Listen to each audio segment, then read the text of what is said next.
Giasuddin তাহারিকে police গ্রেফতার করার জন্য খুঁজছে, অথচ সে পালিয়ে বেড়াচ্ছে। আমার আজকে কি বলবো, কথা অনেক বলার আছে, তবু বেশি বলবো না, অল্প বলবো। গাড়িতে আছি, প্রোগ্রামে যাচ্ছি। গিয়াসউদ্দিন তাহারি সাহেবকে এখন পুলিশ খুঁজতেছে, পাচ্ছে না। এখন পরের দিন আমার চট্টগ্রাম মাহফিল, আমি কি সারা রাত সেখানে পড়ে থাকতে পারবো? তো আমি আমার বিকল্প রাস্তায় চন্দ্রনাশ আসছি। মারহাবা জোরে করেন না কেন? আমাকে ওই আজকে কি বলছে, কয় আমি নাকি পালিয়ে গেছি। তো আমি আমার প্রোগ্রামে শান্তিপ্রিয় যেভাবে ভালো সেভাবে আসবো। কথা বলেন ঠিক কিনা? আমি মনে করি এই বাংলাদেশে ধর্মের কথাগুলো বলতে গেলে কোনো অনুমতির প্রয়োজন নাই। এরপর আমরা সম্মান করে প্রশাসনের কাছে যাওয়া হলে একমাত্র দেখা যায় আহলুস সুন্নাত ওয়াল জামাতের বিরুদ্ধে যত ধরনের আইন কানুন, আর অন্য কাহার ব্যাপারে দেখি না। সবাই স্বাধীনভাবে যার যার কাজ করতেছে, রাজনীতির কাজ করতেছে, ধর্মের কাজ করতেছে, কোনো বাধা নাই। আর আমাদের আহলুস সুন্নাত ওয়াল জামাতের রাজনৈতিক কাজেরও প্রতিবন্ধকতা সৃষ্টি করছে, আহলুস সুন্নাত ওয়াল জামাতের কাজেরও প্রতিবন্ধকতা সৃষ্টি করছে। আমি বাংলাদেশের নাগরিক হিসাবে এই কথা বলা কি আমার অন্যায়? শান্তিপ্রিয় মাহফিলে যখন আপনি 94% মুসলমানদের দেশে এই হাজার হাজার মানুষ যারা ওয়াজ শুনতেছেন, হঠাৎ করে যদি আপনি মাহফিলে এসে বলেন যে এই মাহফিল করা যাবে না, অনুমতি নাই, এই কথাটা যদি মাহফিলের একদিন আগে বলতেন কমিটিকে, দ্যাটস অল রাইট। যখন আপনি হাজার হাজার লোকের সামনে এসে এই কথা বলে অনুমতির দোহাই দিয়ে মাহফিলটা বন্ধ করার কথা বলবেন, সেখানে হাজার হাজার মানুষ আপনার বিপরীতে চলে যাওয়াটা স্বাভাবিক। এটা তো আপনি উস্কানি দিলেন, অথচ উল্টা আমাকে বলা হয়েছে আমি নাকি মাহফিল উস্কানি দিয়েছি, দেওয়ার কারণে ঘটনা ঘটেছে। অথচ আমি বক্তব্য স্পষ্টভাবে প্রশাসনকে সেভ করার জন্য, জনগণকে, মুসল্লিকে শান্ত করার জন্য আমি অনেকভাবে চেষ্টা করে 10 মিনিট বেঁধে দেওয়ার পরও 7 মিনিটে ওয়াজ শেষ করে আখিরি মুনাজাত করে চলে গেছি। এরপরে কে বা কারা কোন ঘটনা ঘটাইছে তদন্ত না করে আমাকে প্রতিহিংসার বশীভূত হয়ে বিভিন্ন ধরনের কুচক্রী মহলের পাল্লাই পড়ে। আমি মনে করি প্রশাসন কাজটা ভালো করে নাই, ঠিক কিনা বলেন? আমি জানি এখনো প্রশাসন হেরেঞ্জের শিকার। আমরা এখনো কিন্তু বুঝতেছি যে আপনারা কোনো না কোনো চাপে পড়ে সুন্নিদের বিরুদ্ধে যাচ্ছেন। সুন্নিদের বিরুদ্ধে গেলে সুবিধা হবে না, মানে এই সুন্নিরা দেশের শান্তির লক্ষ্যে বারবার প্রমাণ দিয়েছে, ধর্মের সম্প্রীতির লক্ষ্যে বারবার প্রমাণ দিয়েছে। আপনারা এই ট্যাগ আমাকে লাগাবেন। কিন্তু আমি আরেকটা জিনিস আজকে ফলো করেছি, গতকাল মাহফিলে ফলো করেছি।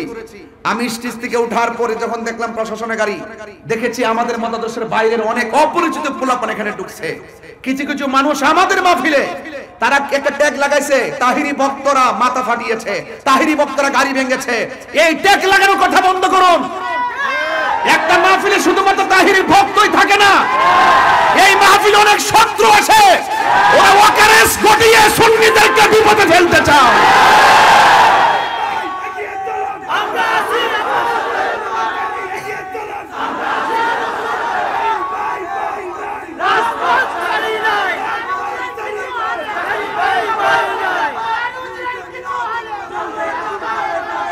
আমি কিন্তু কিছুই বলি নাই, কিছুই করি নাই।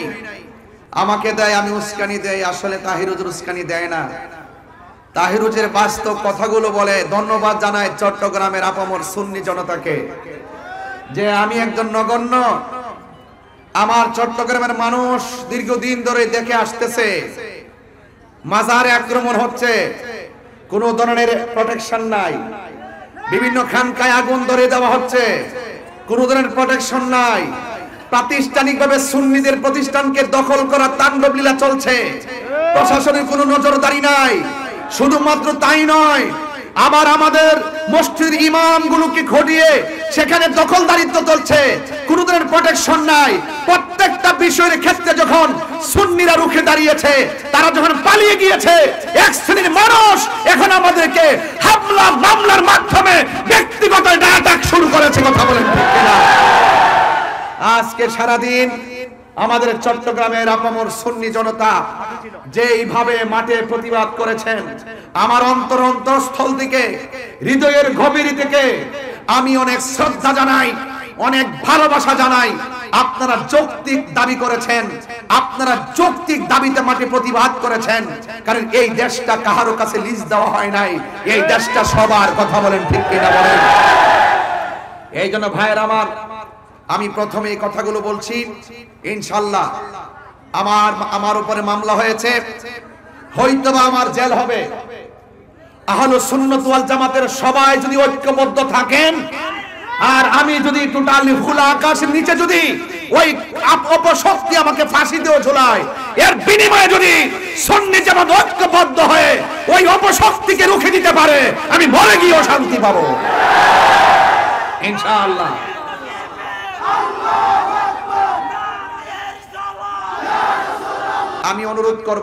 আমি অনুরোধ করব অনর্থক এই শান্তিপ্রিয়, ঘুমন্ত, অত্যন্ত শান্তিপ্রিয় সুন্নি জনতাকে ডিস্টার্ব করবেন না। আপনারা আপনাদের মতো থাকুন, আমাদেরকে আমাদের মতো থাকতে দিন। আপনারা শান্তিতে থাকুন, আমাদেরকে শান্তিতে থাকতে দিন।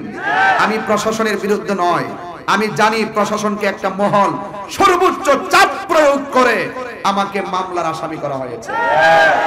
আপনারা সেই পরাধীনতা থেকে বেরে যদি না আসেন, তাহলে আপনারা দেখেছেন তো দিন শেষে কিন্তু এইভাবে যদি চলতে থাকেন, তাহলে একদিন দেখবেন আপনাদের বিরুদ্ধে বহুত লোক বিভিন্ন প্রতিশোধের স্প্রে হাই মেতে উঠবে। আমরা আপনাদেরকে সেভ করতে চাই, আমরা আপনাদেরকে সহযোগিতা করতে চাই। সুন্নিদেরকে আপনাদের পাশে রাখেন, বাংলাদেশ পাল্টে দেব। কথা বলেন ঠিক কিনা? সুন্নিদেরকে প্রশাসনের পাশে রাখেন। ওরা গাদ্দারি করে না, ওরা বেঈমানি করে না, ওরা স্বার্থের জন্য আইন ব্যবহার করে না, ওরা সত্যকে প্রতিষ্ঠা করতে চায়, এই দেশটাকে সুন্দর করে সাজাতে চায়। অনর্থক আমাকে মিথ্যা মামলা দিয়ে হয়রানি করবেন না, এবং যারা মামলা করেছেন অনুরোধ করব আপনারা নিশ্চয়ই আমাদেরকে স্বাধীনভাবে চলার সুযোগ দিবেন, ধর্মের কথাগুলো বলার সুযোগ দিবেন। অনর্থক কাহারও পাল্লাই পড়ে আপনারা সুন্নিদের বিরুদ্ধে স্টেপ নেবেন না, এর ফল ভালো হবে না। কারণ সুন্নিরা ওলি আল্লাহর পক্ষে, ওলি আল্লাহর পক্ষের মানুষকে যারা ডিস্টার্ব করে, তারা অতীতেও কোনোদিন ভালো থাকে নাই, ভবিষ্যতেও কোনোদিন ভালো থাকবে না। আসুন ভাইয়ের আমার, এই যে এই পৃথিবী একদিন শেষ হয়ে যাবে। জীবন মানে যুদ্ধ। আপনি যদি আল্লাহর জন্য, নবীর জন্য যদি জীবন দিতে পারেন, মনে রাখবেন না যে আপনি হেরে গেছেন। না, হকের জন্য যারা জীবন দেয় তারা বিজয়ী। কথা কোন ঠিক কিনা? হকের জন্য যারা জীবন দেয় ওরা জিন্দা। ওরা কি জিন্দা? আমরা আজকে হকের ময়দানে আছি। এখানে কোনো অপশক্তি যদি আমাদেরকে রুদ্ধ করতে চায়, আমরা প্রতিহত করব ইনশাআল্লাহ। কারণ আল্লাহ রাব্বুল আলামিন কোরআনুল কারীমের মধ্যে বলে দিয়েছেন, ইয়া আইয়ুহাল্লাযীনা আমানু দুখুলু ফিস সিলমি কাফা। হে ঈমানদারগণ, তোমরা ইসলামের মধ্যে প্রবেশ করো পরিপূর্ণভাবে।